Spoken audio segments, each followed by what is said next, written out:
Hello विद्यार्थी मित्रांनो, मी शेख अब्दुल गनी. स्वागत आहे माझ्या एजेस करिअर अकॅडमी या यूट्यूब प्लॅटफॉर्मवरती. मित्रांनो, काल आपल्या महाराष्ट्राचे उपमुख्यमंत्री माननीय श्री अजित पवार साहेब यांचे दुःखद निधन झाले आहे.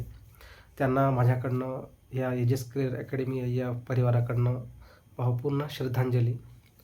हे म्हणजे अविश्वसनीय होतं मित्रांनो, की कारण सकाळी 8 वाजता लँडिंग झालेलं फ्लाईट 8:30पर्यंत दुःखद बातमी आपल्यापर्यंत आलेली आहे. अर्ध्या पाऊण तासामध्ये सर्व गोष्टी घडलेल्या आहेत. अनप्रेडिक्टेबल आहे ह्या गोष्टी. विषय काय, त्यांना माझ्याकडनं खूप त्यांना माझ्याकडनं भावपूर्ण श्रद्धांजली आणि त्यांच्या आत्म्याला शांती भेटो हीच माझी मनोकामना. मित्रांनो, कालपासून महाराष्ट्र शासनाने 3 दिवसाचा दुखवटा जाहीर केलेला आहे. हे सर्व करत असताना काही गोष्टी आपण पण काही मनोरंजनात्मक करू नये असं मित्रांना आवाहन करतो. ठीक आहे. आणि माझी काही माहिती देण्याची इच्छा नव्हती, पण काही गोष्टी होत्या, म्हटलं तुम्हाला माहिती फार द्यावं म्हणून मी ही माहिती तुम्हाला देण्याचा प्रयत्न करतो आहे. काल मी शिक्षण आयुक्त कार्यालयाच्या संदर्भामध्ये मी जेव्हा भेट दिलेली होती त्या संदर्भात माहिती असेल ही तुम्हाला मी आज देण्याचा प्रयत्न करतो. मित्रांनो, त्या शिक्षण आयुक्त कार्यालयामध्ये घेतल्याच्यानंतर वरिष्ठ अधिकाऱ्यांशी चर्चा केल्याच्यानंतर कोणकोणत्या मुद्द्यावर चर्चा झालेली आहे ते तुम्हाला कळणार आहे. ते असे 50 प्रेफरन्सचा मुद्दा असेल, त्याच्यानंतर समांतर आरक्षणाच्या संदर्भामध्ये मुद्दा असेल आणि कला क्रीडा कार्यानुभवचा पण विषय आज नवीन मला माहिती आलेली आहे, ते तुम्हाला मी सांगणार आहे मित्रांनो. आणि त्याच्यानंतर आहे अपात्र गैरहजर राऊंडच्या संदर्भामध्ये.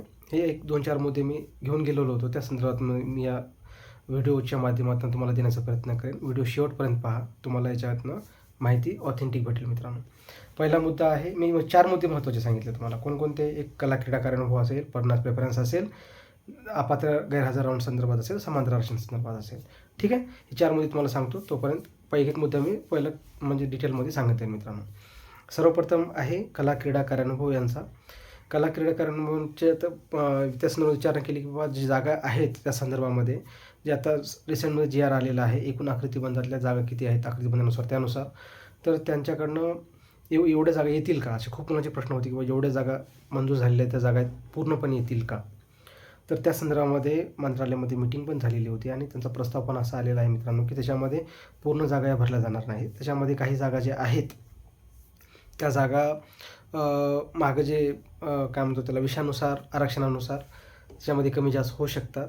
आकृतिबंध तेवढी मंजुरी दिलेली आहे, परंतु इतर जे काही गाईडलाईन्स आहेत त्यानुसार आम्ही काम करणं चालू आहे असं त्यांनी सांगत आहेत. आणि त्याच्यानंतर मागं काही जॉब करत आहेत जुने लोक, त्यांना पण त्याच्यामध्ये काही समायोजन केलं जाईल. कारण का जेव्हा जागांची परमिशन भेटली आहे तेवढ्या भेटतील का नाही ह्याची त्यांना शंका आहे. कारण का ह्या टेटमध्ये खूप क्रीडा शिक्षकांची रजिस्ट्रेशन कमी झालेलं असं त्यांच्याकडनं एक उत्तर भेटलेलं आहे की त्यांची संख्या कमी आहे. असं एक तुम्हाला मी आवर्जून जे क्रीडा शिक्षक आहेत त्यांच्या संदर्भात ही माहिती मी घेतलेली आहे मित्रांनो. तुम्ही ते क्रीडा शिक्षकांपर्यंत पाठवा. त्याच्यानंतर दुसरा मुद्दा आहे समांतर आरक्षणासंदर्भामध्ये खूप मुलांची 14 मेच्या नंतरचे डॉक्युमेंट्स अपलोड करण्यासाठी खूप पत्रव्यवहार त्यांचा चालू आहे आणि वरिष्ठ स्तरावरनं पण त्यांचा पत्रव्यवहार चालू आहे. परंतु त्याच्यामध्ये माननीय हायकोर्टाने पण गाईडलाईन दिलेली आहे आता रिसेंटमध्ये की तुम्ही त्यांना ॲड करू नका. तरी पण मुलांच्या खूप मागण्या तिथं येत आहेत. मी गेल्याच्यानंतर ते 2 मुलं आलेली होती त्या संदर्भामध्ये की आम्ही नंतरचे डॉक्युमेंट्स आहेत आमच्याकडे, आम्हाला त्याच्यामध्ये ॲड करण्यात यावं कारण 4-4 वर्ष झालं भरती होत नाही. तर मित्रांनो, हा कुठेतरी चुकीचा नियम आहे असं मला वाटते. त्यामुळं 14 मेच्या नंतर डॉक्युमेंट्स जे आहेत समांतर आरक्षणाचे, जिथं नोकरीवर परिणाम होतो, मेरिटवर परिणाम होतो, अशा डॉक्युमेंट्स लोकांना संधी देऊ नये, मी त्या मताचा आहे. ठीक आहे. तिसरा मुद्दा जास्त वेळ घेत नाही, तुम्ही नवीन असेल एक बार चॅनलला सबस्क्राईब करा. तुम्हाला ऑथेंटिक माहिती मी असं देण्याचा प्रयत्न करेन. कसं आहे, आम्ही स्वतः फील्डवर काम करतो आहे, फक्त तुम्ही सबस्क्राईब करू शकता, त्याला काय चार्ज लागत नाही तेवढं. ठीक आहे. आम्ही फील्डवर काम करतो आहे, आम्हाला एवढे तुम्हाला मी अपडेट देतो आहे. जे मुलं घरी बसून तुम्ही सर्व मेहनत घेतात त्यांना तुम्ही हे करता. व्हिडिओ आवडला शेअर पण करा, लाईक पण करा. आम्हाला पण एक मोटिवेट वाटतो की बाबा आम्ही करतो त्याला काहीतरी आम्ही लोक पसंत करत आहेत किंवा लोकांना आवडत आहे आपलं काम करण्याची शैली. त्या संदर्भामध्ये तिसरा मुद्दा अत्यंत तुम्हाला सांगितले 2 मुद्दे. तिसरा मुद्दा एक सांगतो अपात्र गैरहजर राऊंडच्या संदर्भामध्ये. मित्रांनो, अपात्र गैरहजर राऊंडच्या संदर्भामध्ये परत खूप मुलांची विचारणा होत होती, ते एकदम क्लिअर करणं गरजेचं वाटलं म्हणून सांगतोय की अपात्र गैरहजर राऊंड या संदर्भामध्ये सध्या तरी आयुक्त कार्यालयामध्ये हालचाली काही सुरू नाही आहे. प्रस्ताव पाठवण्यासाठी त्यांना विनंती करण्यात आलेली आहे. प्रस्ताव अजून बनवलेला नाही आहे, परंतु 10% अपात्र गैरहजर रिक्त संदर्भात जेवढे बी याचिका आहेत, छत्रपती संभाजीनगर असेल, कोल्हापूर बेंच असेल, माननीय मुंबई हायकोर्ट असेल, नागपूर खंडपीठ असेल, अशी इतर सर्व 4 जे म्हणजे आहेत, मुंबई हायकोर्टचे खंडपीठ आहे, तिथे सर्व याचिका पडलेल्या असल्यामुळे तर प्रत्येक याचिकेला शासनाकडून किंवा शिक्षण आयुक्त स्तरावरून ते शपथपत्र दाखल करणं चालू आहे, त्याच्यावर डाटा बनवणं चालू आहे. त्यामुळं सध्या तरी त्याच्यावर काही हालचाली नाही आहेत. परंतु माजी सैनिकच्या संदर्भामध्ये मुलांचा पाठपुरावा चालू आहे. मुलांकडनं मिळालेल्या माहिती नसतो, तुम्हाला हे सांगतो मित्रांनो, की त्यांच्यावर पॉझिटिव्ह आहे, पण शिक्षण आयुक्त स्तरावर काही इलेक्शन्स ह्या गोष्टी त्या असल्यामुळं कुठेतरी त्या जशी ती आता परिस्थिती आहे त्याच्यावर काही सध्या तरी हालचाली काही सुरू नाही आहेत. जर सुरू झाल्या तर त्या मुलांचा फायदा होईल. माझी इच्छा आहे की त्या सुरू झाल्या पाहिजे. त्यांना त्यांच्या जागा आहेत अडवलेल्या, त्या जागा तिसऱ्या डेटला पण येत नाही, त्या जागा फ्रीज होतात, त्या जागा तुम्हाला भेटल्या पाहिजे अशी मी मताचा आहे मित्रांनो. आणि ते जर राऊंड लागलं तर त्यांचा फायदा होईल. तेवढंच जे मुलं वर्षानुवर्ष भरतीचं वाट पाहतात त्यांना त्यांचा फायदा होईल मित्रांनो. आता येतो महत्त्वाच्या मुद्द्याकडे आहे. 50 प्रेफरन्सच्या संदर्भामध्ये खूप विषयावर चर्चा झाली डिटेलमध्ये, आणि ही चर्चा करत असताना तुम्हाला अजून आवर्जून सांगतो आहे की या संदर्भामध्ये मी स्वतः साजिद निसार सर जे आहेत, अखिल भारतीय उर्दू शिक्षक संघ यांचे अध्यक्ष, संस्थापक अध्यक्ष साजिद निसार सर मालेगावचे आहेत. ते स्वतः शिक्षण मंत्री दादा भुसे यांचे निकटवर्ती मानले जातात. त्या संघटनेत ते लोकलचे असल्यामुळे त्यांचा खूप दिवसापासून त्यांचा संपर्क आहे मित्रांनो. ती स्वतः लागलेली संघटना आहे, बेरोजगारांची संघटना नाही. तो क्लिअर करतो. आणि त्यांनी प्रत्येक वेळेस आपल्या बेरोजगार मुलांच्या समस्या मांडण्यासाठी शिक्षण मंत्र्यापर्यंत आपले पोहोचलेले आहेत आणि ते मुद्दे मार्गी लावलेले आहेत. त्याच्यामध्ये उर्दू माध्यमाचा 10% म्हणजे अपात्र गैरहजर कन्वर्ट ओपन राऊंड असेल किंवा वेगळ्या जागेच्या संदर्भातला असेल, त्या संदर्भात आज आता सर्वसमावेशक मुद्दा म्हणून मराठी आणि इतर विषयासंदर्भामध्ये सर्व माध्यमासाठी जे 50 प्रेफरन्स हा मुद्दा जो चुकीचा आवडलेला नाही, बाकीचे 5 मुद्दे आवडलेले आहेत, त्या संदर्भामध्ये ते मागे सांगितलं होतं, त्या पद्धतीने त्यांनी पाठपुरावा केलेला आहे. तिथं स्वतः शिक्षण मंत्र्यांना शनिवारी भेटलेले आहेत.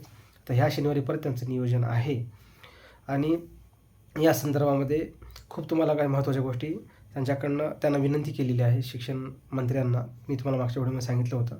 त्याचा एक पॉझिटिव्ह इम्पॅक्ट असा झाला मित्रांनो, की त्यांच्याकडनं शहानिशा करण्यासाठी शिक्षण मंत्र्याकडनं आयुक्त ऑफिसमध्ये विचारपूस झालेली आहे की याच्या संदर्भात तुम्ही काय ते प्रस्ताव सादर करा. ठीक आहे, ओरली झालेलं आहे, लिखित स्वरूपात पण येईलच. आणि 100% शासन पॉझिटिव्ह आहे आणि शिक्षण आयुक्त स्तरावरनं बदल काहीतरी होतील ही अपेक्षा मला वाटते. भेटीवरनं वरिष्ठ अधिकाऱ्यांशी चर्चा केल्यानंतर कुठेतरी मला ते जाणवत आहेत.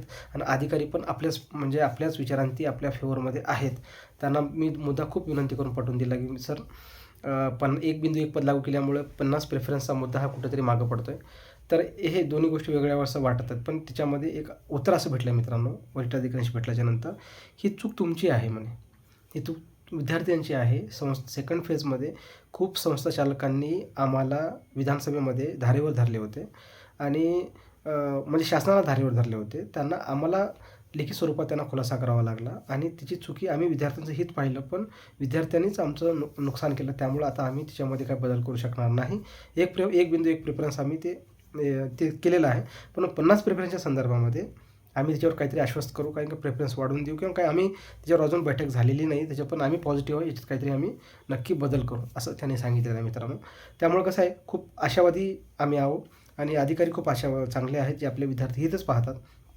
पवित्र पोर्टल बंद करण्याचे प्लॅन जे मनसुबे होते त्यांनी उद्ध्वस्त केले आणि आपल्यासारख्या सामान्य गरीब मुलांना आयुक्त ऑफिसमधील वरिष्ठ अधिकारी, आयुक्तपासून संचालक सर्व अधिकारी, सहाय्यक संचालक साहेब असतील, सर्व अधिकाऱ्यांनी आपल्या फेवरमध्ये प्रस्ताव शासनाला दिलेला आहे मित्रांनो की पवित्र पोर्टल बंद होणे.